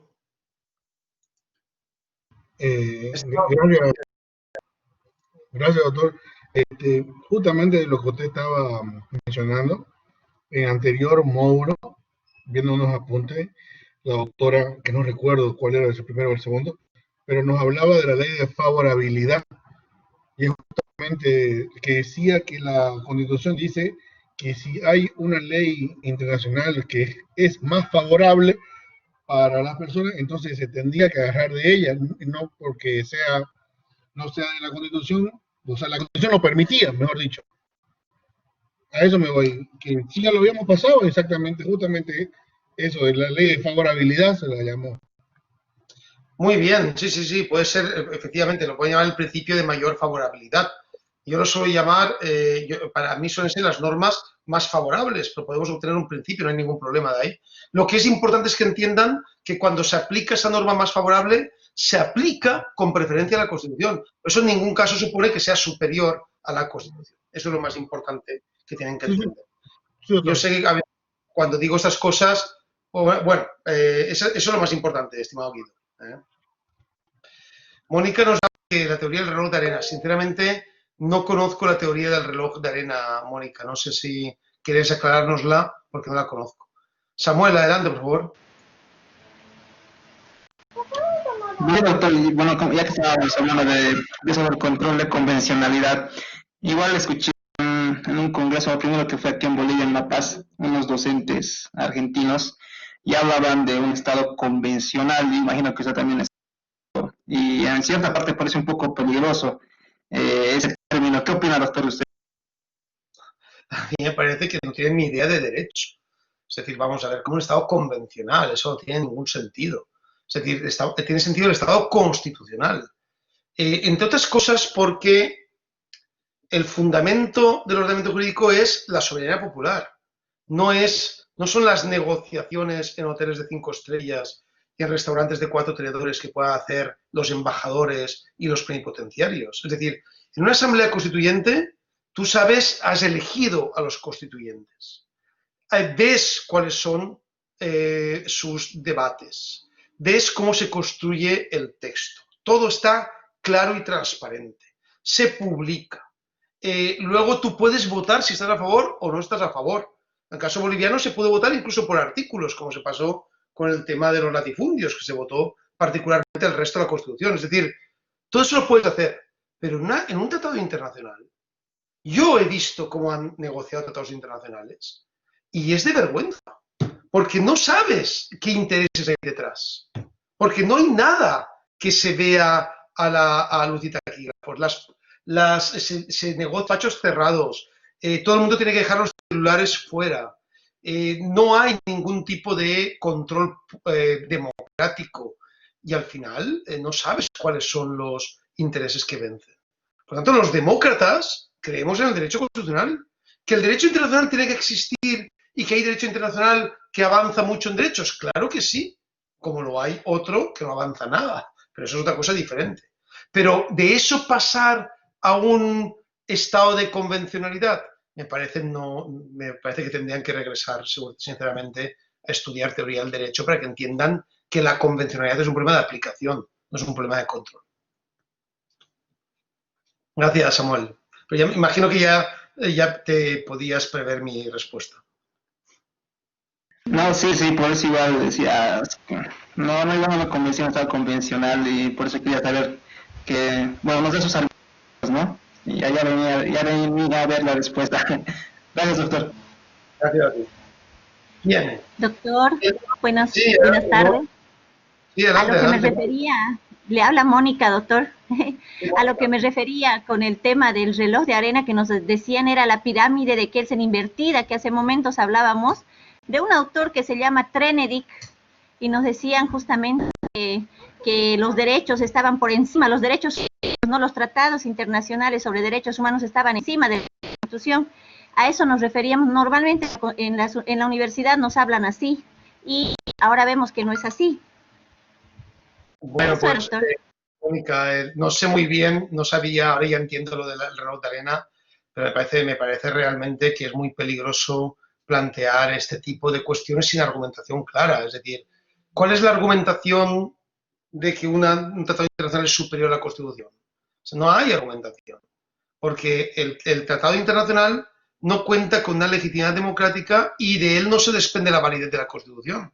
Si entendemos que la jerarquía normativa implica la validez de las normas inferiores respecto a las normas superiores, la validez de la Constitución no implica, o sea, no depende del Tratado Internacional, es al revés. La validez del Tratado Internacional proviene de la Constitución. Por eso el Tratado Internacional está sujeto necesariamente a la Constitución, como no podía ser de otra forma en un Estado democrático. Gracias, Mónica, por la aclaración. Lorena, por favor, adelante. Buenas tardes, doctor, y a todos mis compañeros. A partir del concepto del Estado social y democrático de derecho, quería hablar con respecto a este tema. Sabemos que es una fórmula constitucional ya acogida por la Constitución del 2004 en Bolivia. Dentro de este análisis histórico del concepto de Estado, sería importante, establecer una diferencia existente entre el concepto tradicional de Estado liberal y Estado social de derecho. Me gustaría que me responda, por favor, doctor. Gracias. Ya. Vamos a ver. El Estado liberal, el Estado social también es el Estado liberal. Es decir, el Estado liberal es el Estado que surge en Inglaterra con la Revolución Liberal, que surge en Estados Unidos y en Francia con las revoluciones liberales y que hoy en día continúa siendo Estado liberal. Solo que el Estado liberal obtiene diferentes fórmulas. Estado liberal revolucionario, Estado liberal conservador, Estado democrático de derecho, Estado social y democrático de derecho. Una pregunta que se hacen algunos autores es si el Estado constitucional continúa siendo Estado liberal. Pero eso es una pregunta que yo creo que ahora mismo no tiene respuesta. A lo mejor dentro de 20 años sí, pero ahora mismo no tiene respuesta. Por tanto, nosotros somos hijos de la contemporaneidad. Estado liberal y Estado contemporáneo son sinónimos. Por tanto, las diferentes fórmulas de Estado que yo he ido explicando, liberal revolucionario, liberal conservador, democrático de derecho, social y democrático de derecho, Estado constitucional, son formas del Estado liberal. Recuerda que el Estado liberal tiene diferentes alternativas que compiten con él, que ya explicamos que fueron los nazismos y los comunismos, pero que finalmente el Estado liberal se convirtió en hegemónico. Todavía hay estados que no son estados liberales. En el mundo todavía hay estados que no son estados liberales. Piensen, por ejemplo, los estados comunistas que quedan, por ejemplo, el caso de China, el caso de Vietnam. Piensen también si queda alguna dictadura medio fascista, como puede ser el caso de Brunei, como puede ser los Emiratos Árabes Unidos, pero son casos muy particulares. La mayor parte de los estados del mundo son estados liberales porque provienen de esa trayectoria liberal. Espero haberte contestado, estimada amiga. Muchas gracias, doctor. Sí, Samuel, adelante. Bueno, quería aprovechar ya que es la última tenía una duda respecto a lo que explicó más antes sobre el Estado constitucional. En algunos textos leía que en este nuevo modelo se hace un paso de la soberanía del Estado a la soberanía de la Constitución. No sé si leyó algo así, bueno, algo así me explican. Pero bueno, al final no me terminaba de convencer porque, bueno, la soberanía del Estado para mí es la soberanía que tiene el pueblo en el ejercicio de su soberanía crea su Constitución. Pueden ser tanto el Estado y esa soberanía de la Constitución, porque, bueno, hablaban de esto cuando hacían alusión a que, bueno, el Estado pierde cierta soberanía cuando recibe los derechos de origen internacional. Entonces, quería que me explique su postura, doctor. Muy bien, claro que sí, Samuel. En primer lugar, el concepto primero soberanía del Estado, que es el primer concepto que se utiliza y que lo utiliza el propio Kelsen, ¿no? Cuando entra, saben que Kelsen pasa de ser un teórico del derecho a ser un internacionalista, y de hecho él llega a Estados Unidos como internacionalista, y es en sus trabajos como internacionalista donde él trabaja ese concepto de soberanía del Estado. Es un concepto muy kelseniano, la soberanía del Estado. Es un concepto jurídico. O sea, es un significado jurídico del término soberanía, que tiene que ver con el concepto soberanía tal y como aparece en el poder constituyente constituido en el siglo XIX, cuando se habla de la delegación de la soberanía. Lo que se está es juridificando la soberanía. Entonces ahí utilizamos el término soberanía, no en el término político de Maquiavelo, Bodino, Rousseau, sino en el término jurídico y por tanto limitado. Al ser jurídico es limitado. Esa acepción jurídica o sea, esa evolución del concepto soberanía está en relación directamente con su cualidad limitada. Y dentro de esa cualidad limitada es como Kelsen habla de soberanía del Estado. Y Kelsen lo que dice justamente es que la soberanía del Estado tiene que irse diluyendo en un marco internacional, porque la garantía de la paz solo puede provenir por la vía del acuerdo internacional, ¿no? Plantea Kelsen. Luego, lo que hablan otros autores, sobre todo autores neoconstitucionalistas, ya es de soberanía de la Constitución. Pero estamos igual en lo mismo. Es el mismo concepto jurídico de soberanía, un concepto limitado de soberanía. En ese plano, la soberanía de la Constitución hace referencia a la soberanía en el marco del ordenamiento jurídico y en el ámbito social, mientras que la soberanía del Estado actúa en el plano internacional. La soberanía del Estado nunca actúa en el plano nacional, en el plano interno. En el plano interno, la soberanía no puede actuar porque no tiene capacidad. Es decir, ahí lo que actúa es siempre el ordenamiento jurídico. Es en el marco internacional donde actúa el concepto soberanía del Estado. Desde mi punto de vista, son dos elementos que no son incompatibles en absoluto. Es decir, soberanía del Estado y soberanía de la Constitución son dos elementos compatibles porque actúan en planos diferentes, como he explicado antes, en el plano internacional o en el plano interno. Pero yo nunca utilizo el término soberanía en su significado jurídico, nunca. Me causa bastante rechazo. Por eso yo siempre utilizo el concepto en su origen, en su significado originario, que es como soberanía popular, es decir, soberanía del pueblo, sentido democrático, rousseauiano. Y por eso no verán nunca en mis escritos hablar de soberanía del Estado o soberanía de la Constitución, sino es para criticarlo. De hecho, publiqué justamente el año pasado, te voy a pasar, Samuel, publiqué un artículo, un capítulo corto, pero yo creo que bastante interesante, sobre la evolución del concepto soberanía, donde hago una crítica tanto al concepto soberanía del Estado como al concepto soberanía de la Constitución. Entonces te lo voy a colocar, aquí está. Lo hago en el marco de la representación parlamentaria de la soberanía. Recuerden que la soberanía solo puede ser representada en el Parlamento si es limitada. Si no, no puede ser. Aquí lo he dejado, ahí lo puede revisar. Entonces, desde ese punto de vista, el término correcto, para mí, es, sin ninguna duda, soberanía popular. Soberanía del pueblo. Bien, muchas gracias, Samuel, por tu pregunta. Y ya para terminar esta parte de la relación entre Constitución y jerarquía normativa, nos queda hablar del famoso bloque de la constitucionalidad. Pero ya sabrán que, por todo lo que he dicho, ya sabrán cuál es mi posición. El artículo 410 de la Constitución dice que el bloque de constitucionalidad está integrado por los tratados y convenios internacionales en materia de derechos humanos y las normas de derecho comunitario ratificadas por el país.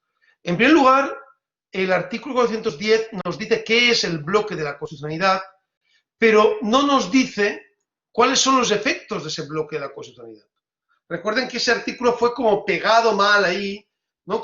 Fue como un chicle, como algo totalmente improvisado que se realizó en los acuerdos de Cochabamba de octubre, que realmente tuvieron muy malos asesores, pues les funcionó fatal, y tuvieron grandes errores como ese, de hecho. Es decir, el 410 nos describe qué es el bloque de la constitucionalidad, pero no nos describe cuál es el efecto del bloque. Por tanto, a través de una interpretación de la Constitución que atienda tanto a la voluntad del poder constituyente, ¿no?, que es es fundamental, como saben, como a la Constitución su integralidad, es decir, a través de una interpretación sobre el bloque de constitucionalidad que tenga que ver con la voluntad del poder constituyente y con el tenor literal del texto y la sistematización del texto, tal y como indica el artículo 196.2 de la Constitución, que es como se tiene que realizar la interpretación de la Constitución. Si aplicamos esos tres elementos, voluntad del poder constituyente, tenor literal y sistematicidad, al final no nos queda otra que entender que el bloque de la constitucionalidad son tratados internacionales más, y que están sometidos a la Constitución, por supuesto, como no puede ser de otra forma, y forman parte dentro del Stufenbau, es decir, dentro de la jerarquía normativa del 410, forman parte de la categoría tratados internacionales. No hay ningún otro argumento para que el bloque de la constitucionalidad se aplique en otro marco que no sea el de tratados internacionales. No lo hay, si no estaría el 410 incorporado. O algún artículo nos explicaría los hechos, no lo dice. Por tanto, el bloque de la constitucionalidad son simples tratados internacionales que se llaman así bloque de la constitucionalidad. Obtienen el nombre de la doctrina francesa y sobre todo de la Corte Constitucional colombiana, que fue la primera en América Latina que desarrolló el concepto bloque de la constitucionalidad. Pero en absoluto den la más mínima credibilidad a las tesis que hablan de que están al mismo nivel que la Constitución. Eso no tiene sentido. No hay ninguna norma que esté al mismo nivel de la Constitución, porque eso es imposible en el marco teórico, porque la Constitución le da validez a todas las normas. Por tanto, no hay ninguna norma que no tenga la validez por la Constitución, que es lo que implica la jerarquía normativa. Y en segundo lugar, tampoco es el caso que hemos visto del artículo 256, porque ahí habla de derechos humanos más favorables, mientras que el 410 habla simplemente de todos los tratados de derechos humanos, todos, no solo los más favorables, y de las normas de derecho comunitario. En definitiva, el bloque de la constitucionalidad son tratados internacionales más, que se aplican en el marco de esos tratados internacionales y están, por supuesto, sometidos a la Constitución. Esos son los tres elementos más importantes que les quería contar sobre este tema. En primer lugar, la mala acepción del concepto de control de convencionalidad, que tendríamos que ir cambiando por aplicación del derecho internacional, que es una cosa, que son cosas diferentes. En segundo lugar, por qué el 256 de la Constitución prevé una primacía, una mayor preferencia de algunos tratados, pero eso no va nunca en demérito de la jerarquía normativa, es decir, de la supremacía de la Constitución.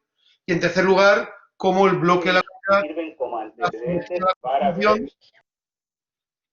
está sometido a la Constitución y está dentro de la categoría tratados internacionales. Recuerden, y ya termino con esto, recuerden, y en esto Kelsen estaría totalmente de acuerdo conmigo, de hecho él fue el que lo planteó, recuerden que la diferencia entre derecho internacional y derecho interno no es una diferencia formal, es una diferencia material, pero no es formal. Es decir, todo derecho internacional es derecho internacional, o sea, se aplica en un Estado porque es derecho interno. Es decir, todo el derecho internacional forma parte del ordenamiento jurídico del Estado, por lo tanto, es derecho interno. Si no es derecho interno, para ese Estado no es derecho internacional. O sea, es derecho internacional para otros Estados. Pero para un Estado, el derecho internacional es derecho porque forma parte del derecho interno. Esto es ya sé que la tesis monista, ¿no? de la unicidad del ordenamiento jurídico, pero es la tesis que yo creo que es, desde luego, la más sensata desde el punto de vista teórico, y estoy dispuesto a debatir con quien quiera sobre este asunto, que además me interesa mucho sobre él, como saben, y todavía no he encontrado un argumento que me diga que sea diferente al argumento monista. Yo sé que cuando un internacionalista nos llama monistas es como si nos llamara hijos del diablo o algo así, pero es que al final es verdad. El ordenamiento jurídico es uno. ¿Y por qué en ese ordenamiento jurídico se aplican los tratados internacionales? Porque la Constitución les ha dado validez, porque el Estado los ha ratificado y, por tanto, porque son derecho interno. Si los tratados internacionales no fueran derecho interno, no podrían aplicarse en ningún Estado. Bien. Ha sido muy interesante explicar todo esto en 2 horas. Normalmente utilizo mucho más tiempo, coloco mucho más ejemplos, pero creo que es suficiente para lo que tenemos que ver, que es la normatividad de la Constitución en relación con el derecho internacional. Así que les dejo para que levanten la mano si quieren comentar alguna cuestión o plantear alguna duda. Por favor.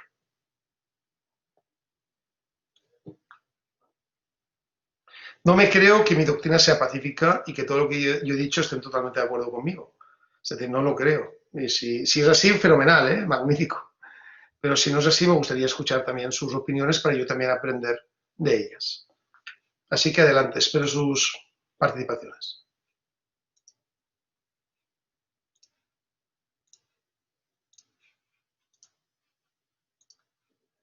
¿Está todo el mundo de acuerdo? ¿No hay ninguna duda?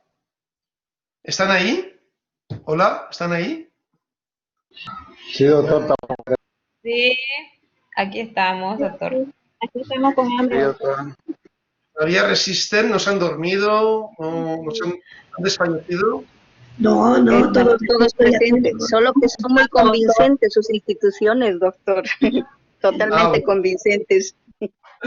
Vale, pues eso me alegra mucho. La verdad es que es mucho tiempo estudiando estos temas. Y me alegra Escuchándolos. Escuchando atenta.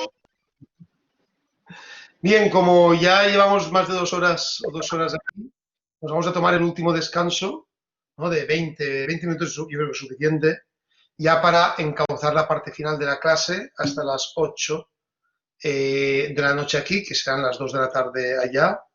No, las 2 de la tarde. Entonces, por favor, tomémonos 20-25 minutos máximo para descansar y regresamos ya para dar la parte final de la clase. ¿Les parece bien? Sí, Sí, doctora. está bien. Está bien, doctor.